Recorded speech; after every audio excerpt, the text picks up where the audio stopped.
Matthew 8. Jesus heals a man with leprosy. When Jesus came down from the mountainside, large crowds followed him. A man with leprosy came and knelt before him and said, "Lord, if you are willing, you can make me clean."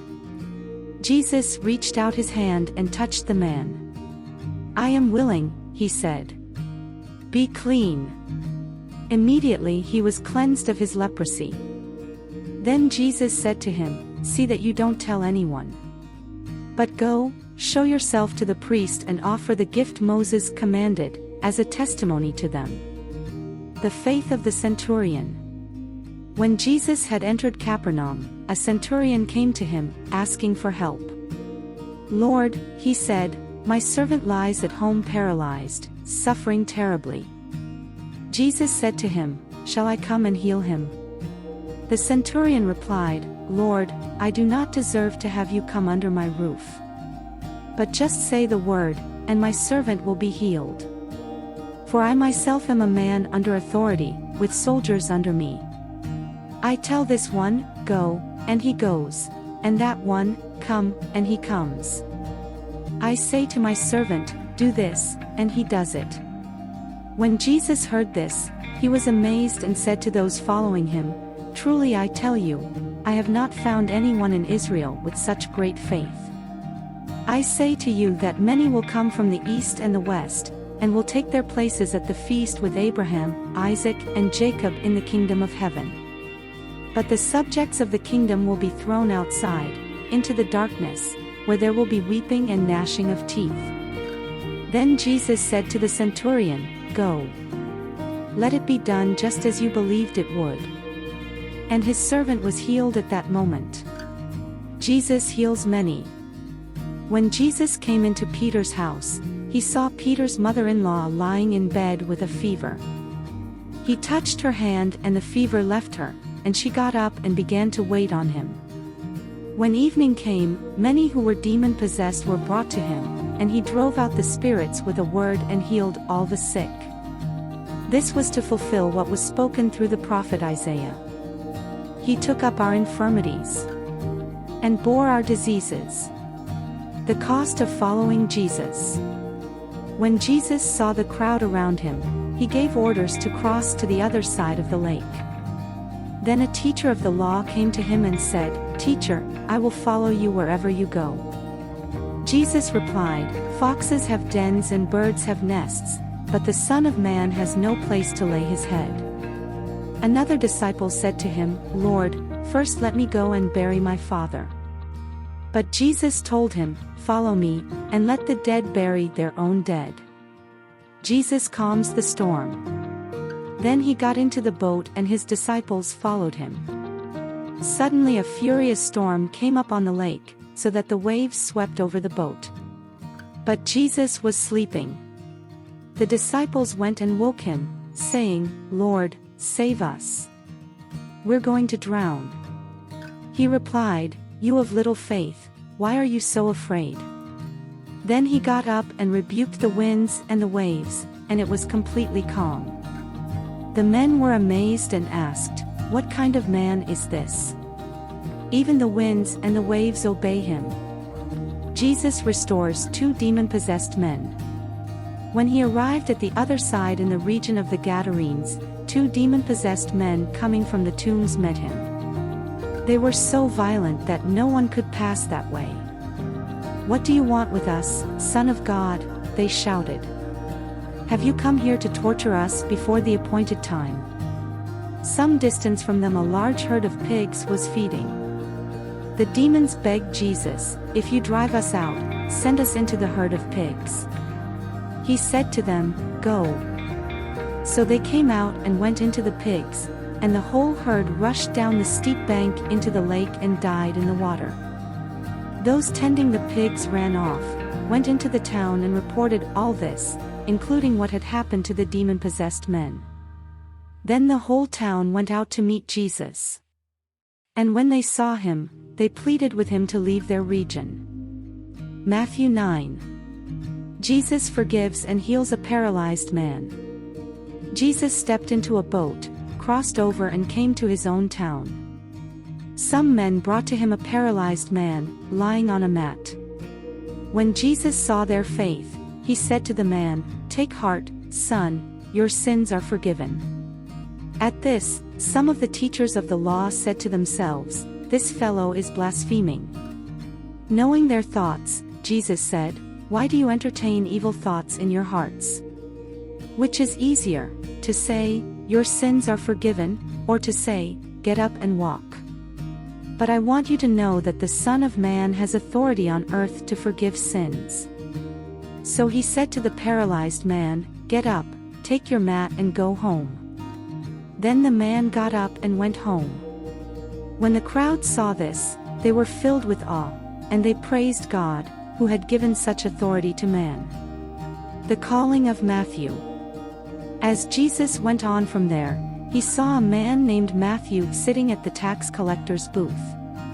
"Follow me," he told him, and Matthew got up and followed him. While Jesus was having dinner at Matthew's house, many tax collectors and sinners came and ate with him and his disciples. When the Pharisees saw this, they asked his disciples, "Why does your teacher eat with tax collectors and sinners?" On hearing this, Jesus said, "It is not the healthy who need a doctor, but the sick. But go and learn what this means, 'I desire mercy, not sacrifice.' For I have not come to call the righteous, but sinners." Jesus questioned about fasting. Then John's disciples came and asked him, "How is it that we and the Pharisees fast often, but your disciples do not fast?" Jesus answered, "How can the guests of the bridegroom mourn while he is with them? The time will come when the bridegroom will be taken from them, then they will fast. No one sews a patch of unshrunk cloth on an old garment, for the patch will pull away from the garment, making the tear worse. Neither do people pour new wine into old wineskins. If they do, the skins will burst, the wine will run out and the wineskins will be ruined. No, they pour new wine into new wineskins, and both are preserved." Jesus raises a dead girl and heals a sick woman. While he was saying this, a synagogue leader came and knelt before him and said, "My daughter has just died. But come and put your hand on her, and she will live." Jesus got up and went with him, and so did his disciples. Just then a woman who had been subject to bleeding for 12 years came up behind him and touched the edge of his cloak. She said to herself, "If I only touch his cloak, I will be healed." Jesus turned and saw her. "Take heart, daughter," he said, "your faith has healed you." And the woman was healed at that moment. When Jesus entered the synagogue leader's house and saw the noisy crowd and people playing pipes, he said, "Go away. The girl is not dead but asleep." But they laughed at him. After the crowd had been put outside, he went in and took the girl by the hand, and she got up. News of this spread through all that region. Jesus heals the blind and the mute. As Jesus went on from there, 2 blind men followed him, calling out, "Have mercy on us, Son of David." When he had gone indoors, the blind men came to him, and he asked them, "Do you believe that I am able to do this?" "Yes, Lord," they replied. Then he touched their eyes and said, "According to your faith let it be done to you," and their sight was restored. Jesus warned them sternly, "See that no one knows about this." But they went out and spread the news about him all over that region. While they were going out, a man who was demon-possessed and could not talk was brought to Jesus. And when the demon was driven out, the man who had been mute spoke. The crowd was amazed and said, "Nothing like this has ever been seen in Israel." But the Pharisees said, "It is by the prince of demons that he drives out demons. The workers are few." Jesus went through all the towns and villages, teaching in their synagogues, proclaiming the good news of the kingdom and healing every disease and sickness. When he saw the crowds, he had compassion on them, because they were harassed and helpless, like sheep without a shepherd. Then he said to his disciples, "The harvest is plentiful but the workers are few. Ask the Lord of the harvest, therefore, to send out workers into his harvest field. Matthew 10. Jesus sends out the 12. Jesus called his 12 disciples to him and gave them authority to drive out impure spirits and to heal every disease and sickness. These are the names of the 12 apostles. First, Simon, who is called Peter, and his brother Andrew, James son of Zebedee, and his brother John, Philip and Bartholomew, Thomas and Matthew the tax collector, James son of Alphaeus, and Thaddeus, Simon the Zealot and Judas Iscariot, who betrayed him. These 12 Jesus sent out with the following instructions: do not go among the Gentiles or enter any town of the Samaritans. Go rather to the lost sheep of Israel. As you go, proclaim this message: the kingdom of heaven has come near. Heal the sick, raise the dead, cleanse those who have leprosy, drive out demons. Freely you have received, freely give. Do not get any gold or silver or copper to take with you in your belts, no bag for the journey or extra shirt or sandals or a staff, for the worker is worth his keep. Whatever town or village you enter, search there for some worthy person and stay at their house until you leave. As you enter the home, give it your greeting. If the home is deserving, let your peace rest on it; if it is not, let your peace return to you. If anyone will not welcome you or listen to your words, leave that home or town and shake the dust off your feet. Truly I tell you, it will be more bearable for Sodom and Gomorrah on the day of judgment than for that town. I am sending you out like sheep among wolves. Therefore be as shrewd as snakes and as innocent as doves. Be on your guard, you will be handed over to the local councils and be flogged in the synagogues. On my account you will be brought before governors and kings as witnesses to them and to the Gentiles. But when they arrest you, do not worry about what to say or how to say it. At that time you will be given what to say, for it will not be you speaking, but the Spirit of your Father speaking through you. Brother will betray brother to death, and a father his child. Children will rebel against their parents and have them put to death. You will be hated by everyone because of me, but the one who stands firm to the end will be saved. When you are persecuted in one place, flee to another. Truly I tell you, you will not finish going through the towns of Israel before the Son of Man comes. The student is not above the teacher, nor a servant above his master. It is enough for students to be like their teachers, and servants like their masters. If the head of the house has been called Beelzebul, how much more the members of his household? So do not be afraid of them, for there is nothing concealed that will not be disclosed, or hidden that will not be made known.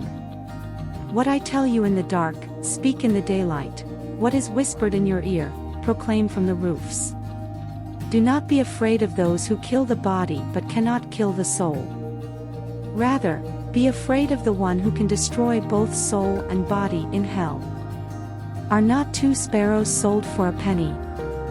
Yet not one of them will fall to the ground outside your Father's care. And even the very hairs of your head are all numbered. So don't be afraid, you are worth more than many sparrows. Whoever acknowledges me before others, I will also acknowledge before my Father in heaven. But whoever disowns me before others, I will disown before my Father in heaven.